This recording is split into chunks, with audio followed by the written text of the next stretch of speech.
अमरीकी सदर Donald Trump कहते हैं वक्त आ गया, देखेंगे कि तालिबान के साथ क्या होता है। तालिबान अमन चाहते हैं, वो थक चुके हैं, सब ही थक चुके हैं। अफगानिस्तान में इंटेलिजेंस रखेंगे, अगर दोबारा मसाइल ने सर उठाया तो निपटेंगे।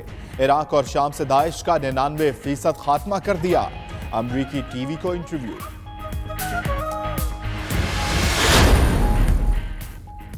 तुर्क सदर रजब तैयब एर्दोगान का कहना है कि शाम की तकसीम के खिलाफ है।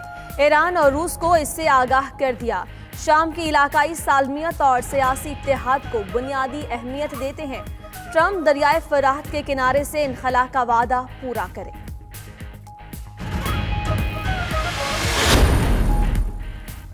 रूस में मुसाफिर बस मोड़ मुड़ते हुए उलट गई। 4 बच्चों समेत 7 अफराद लुक़मा अजल बन गए। 30 से ज़ायद जख्मी अफराद हॉस्पिटल मुंतकिल।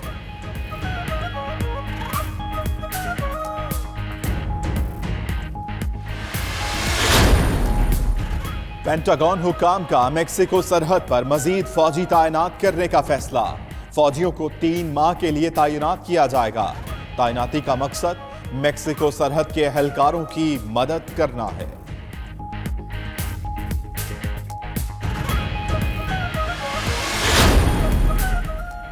मसीहों के रूहानी पेशवा पॉप फ्रांसिस तारीखी दौरे पर यूएई पहुंच गए। यूएई के वली अहद शहजादा शेख मोहम्मद बिन जायद अल नहयान ने इस्तकबाल किया।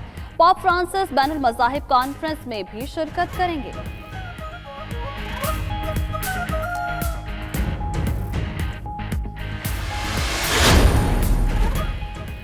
भारतीय रियासत मणिपुर में 60 खवातीन की स्मगलिंग की कोशिश नाकाम बना दी गई।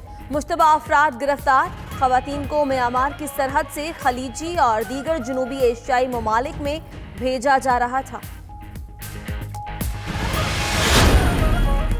भारतीय फिल्म साज ने इम्तजाजी शहरियत तरमीमी बिल पर एहतजाजन पद्मा श्री अवार्ड वापस कर दिया। अरिबम सयाम शर्मा मुसलमानों को शहरियत ना देने पर एहतजाज कर रहे थे। नाकिदीन का कहना है कि ऐसा करके मोदी हुकूमत ने मुस्लिम दुश्मनी का सबूत दिया है। भारतीय रियासत बहार में ट्रेन ट्रैक से उतर गई। 7 अफराद हलाक, 10 जख्मी। मुसाफिर ट्रेन बहार से नई दिल्ली जा रही थी। मुतादिद जख्मियों की हालत तशवीशनाक।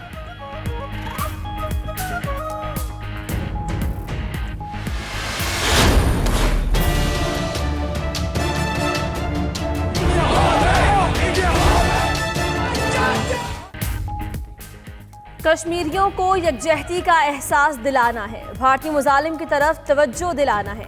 5 फरवरी को यौम यकजहती कश्मीर नए आज़म के साथ मनाना है।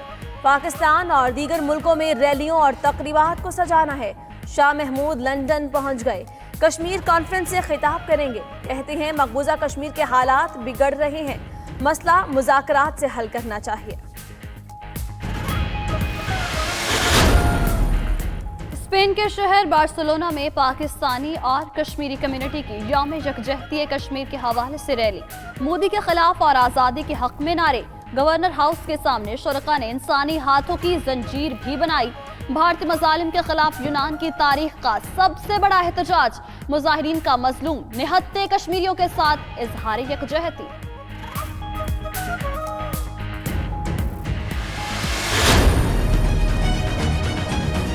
साहिवाल की जो ट्रेजेडी है उसमें जो ख़ानदान है उसके साथ प्राइम मिनिस्टर साहब ने मुकम्मल यकजहती का ऐलान किया है और इंशाअल्लाह ताला इंसाफ जो है उनको पहुँचाने के लिए जो भी इक़दाम हैं उनकी प्राइम मिनिस्टर ने उस्मान बुज़दार साहब को, चीफ मिनिस्टर साहब को हदायत की है। सानेहा साहिवाल के मुतासिरीन को इंसाफ जरूर मिलेगा। वजीर आजम ने यकीन दहानी करवा दी। जुडिशल कमीशन बनाने का इंदिया भी दे दिया। वजीर आला पंजाब को आज मुतासिरा फैमिली से मिलने की हिदायत। फवाद चौधरी का कहना है वजीर आजम ने मुतासिरीन की हर मुमकिन मदद की हिदायत भी की। पंजाब पुलिस में इस्लाहात और गवर्नेंस के लिए बड़ी तब्दीलियां लाई जा रही हैं।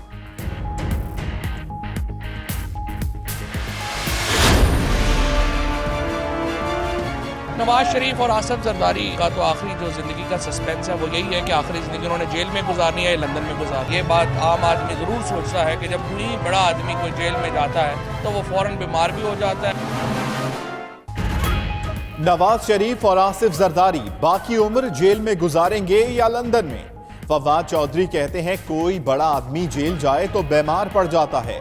मरियम औरंगजेब कहती हैं फवाद चौधरी ने नवाज शरीफ की बाकी जिंदगी के मुतालिक बयान तब भी दिया था जब वो खुद मुशर्रफ के साथी थे। वो बताएं अपनी बाकी जिंदगी किस पार्टी में गुजारनी है।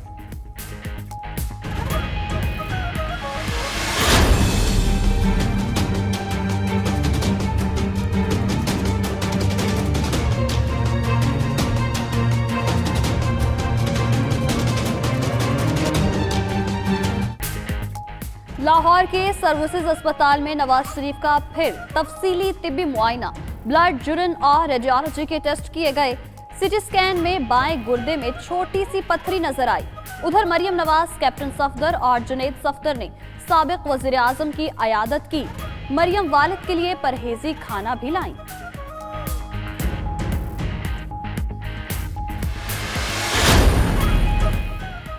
लीगी कारकुनों का नवाज शरीफ से अनोखा इजहार यकजहती। सर्विसेज हॉस्पिटल की दीवारों पर बैनर्स नस्ब किए, कैंप भी लगाया, लेकिन खुद गायब हो गए।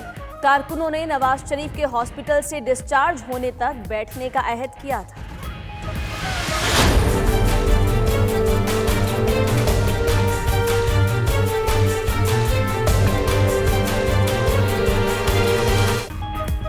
एक और वादे की तकमील, शहरियों के लिए हेल्थ इंश्योरेंस प्रोग्राम। वजीर आजम आज इफ्तिताह करेंगे। हेल्थ इंश्योरेंस कार्ड होल्डर 7,20,000 रुपए सालाना तक इलाज करा सकेगा। मुल्क भर में 165 सरकारी और निजी अस्पतालों में इलाज होगा। दिल का ऑपरेशन, स्टंट, कीमोथेरेपी, रेडियोथेरेपी और दीगर सहूलियात हासिल होंगी।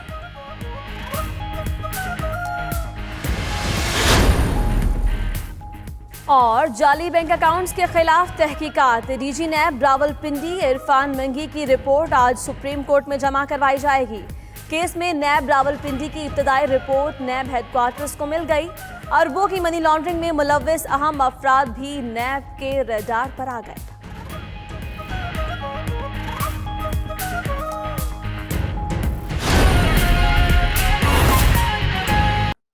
आलमी मंजरनामे से अहम खबर दें आपको कि तालिबान अमन चाहते हैं, वो भी और हम भी अफगान जंग से थक चुके हैं। टीवी इंटरव्यू में अमरीकी सदर डोनाल्ड ट्रंप का कहना था कि अफगानिस्तान में इंटेलिजेंस रखेंगे, मसाइल से निपटने की सलाहियत रखते हैं। शाम से अमरीकी अफवाज एक टाइम फ्रेम के तहत वापस आएगी। ईरान पर नजर रखने के लिए इराक में अमरीकी अफवाज की मौजूदगी जरूरी है।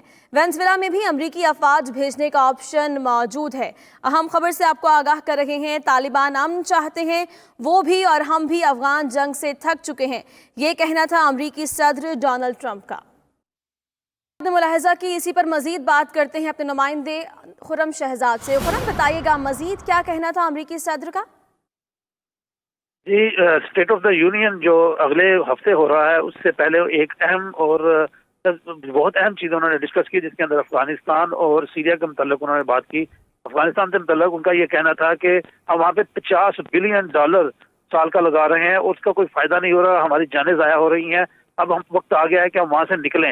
इसके अलावा उन्होंने सीरिया के मुतल्लिक बात की कि वहाँ पे प्रेसिडेंट जो ओबामा थे, उन्होंने ना जाके गलती की और हमने वहाँ पे जाके मामला ठीक किए और आईसिस जिसे दाइश का नाम दिया जाता है, उसको वहाँ पे 99% हमने एलिमिनेट कर दिया। लेकिन वहाँ पे अभी भी 2000 फौजी मौजूद हैं, अमेरिकी फौजी वहाँ पे मौजूद हैं। अफगानिस्तान मुतल्लिक उनका ये कहना है कि हमारी पूरी कोशिश है कि जल्द से जल्द वहाँ से निकल सके, क्योंकि वो एक ऐसी दलदल है जिसके अंदर हम फंसते जा रहे हैं और $ट्रिलियन हमने स्पेंड कर दिए, लेकिन अभी तक कोई नतीजा नहीं निकला। तालिबान से मुतल्लिक उनका ये कहना था कि तालिबान को हम टेबल पे लेके आए हैं, उनसे बात करना चाहते हैं, उनसे मिलकर बात करना चाहते हैं। लेकिन अगर उन्होंने सर उठाने की कोशिश की और हमारे साथ दोबारा टाकरा करने की कोशिश की तो हमारे पास बड़े जहाज हैं, बड़े कार्गो जहाज हैं, हम दोबारा वापस आएंगे और दोबारा स्ट्राइक करेंगे। लेकिन तालिबान के साथ हम बैठ के बात करेंगे। तालिबान की गवर्नमेंट के साथ बनाने के अंदर जो मुशावरत हो रही है उसको वो भी इस वक्त अंडरवे है और इंटेलिजेंस जो वहाँ पे नेटवर्क हमने बिछाया हुआ है वो भी इसी तरह से एस्टेब्लिश रहेगा। हमारी जो फौज है वो वहाँ पे उनका निकलना जरूरी है, जो हमारे अखराजात वहाँ पे हो रहे हैं उसका कम होना जरूरी है। $50 बिलियन साल का हम जाया कर रहे हैं, उसको हमने रोकना है हर सूरत में। और उनका ये कहना था कि आने वाले दिनों में जो $50 बिलियन है वो अफगानिस्तान अपने तालीम, और सेहत और इस तरह के जो दूसरे डेवलपमेंट जो प्रोजेक्ट है वहाँ पे लगाने के काबिल हो जाएगा जब हम वहाँ पे मौजूद नहीं होंगे। एक सवाल के जवाब में उनका ये कहना था कि फौज वहाँ पे नाम हो तो पेचीदगियाँ किस तरह की होंगी। उनका ये कहना था ये आने वाला वक्त बताएगा कि वहाँ पे क्या पेचीदगियाँ पैदा होंगी, लेकिन इस वक्त हम तालिबान के साथ मुकम्मल तौर पर बात करने के लिए तैयार हैं और तालिबान भी इस वार से थक चुके हैं, हम भी इस वार से थक चुके हैं। तो लग रहा है कि अमेरिका इस वक्त भी बाहर निकलने के मूड में है। और यहाँ पे जो तजिया निगार हैं डिफेंस, उनका ये कहना है कि आने वाले जो स्टेट ऑफ यूनियन का जो खिताब है इसके अंदर वो हो सकता है सदर ट्रंप जो है अफगानिस्तान से फौज के इनखला का ऐलान करें, जो एक बहुत बड़ा ऐलान होगा, जो उन्होंने वादा किया था अपनी कैंपेन के दौरान अमेरिकी अवाम के साथ कि वो सीरिया, इराक और अफगानिस्तान से अपनी फौज को वापस लेके आएंगे। लग ये रहा है कि स्टेट ऑफ यूनियन के अंदर वो बड़ा ऐलान करके अपने जो वोट बैंक है उसको मजबूत करने की कोशिश करेंगे। जी, यानी तमाम तर मसाइल मुज़ाकरात से हल करने की ख्वाहिश का इजहार किया गया। बहुत शुक्रिया खुर्रम शहजाद, तफसीलन हमें आगाह कर रहे थे।